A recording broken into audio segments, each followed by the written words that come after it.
బతుకు ఆడు ఆటలో మరణమంటే ఏమిటి? ఆటలోని అలుపు వంటి చిన్న మలుపులే జీవితాన్ని అందక జీవమెళ్ళిపోదులే,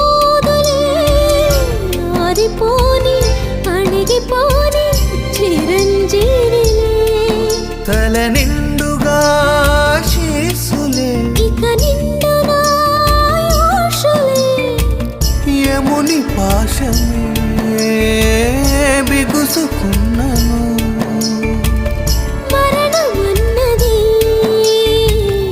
మరల జననమే. నిండు నూరేళ్ల సావాసం స్వర్గమయ్యింది వనవాసం.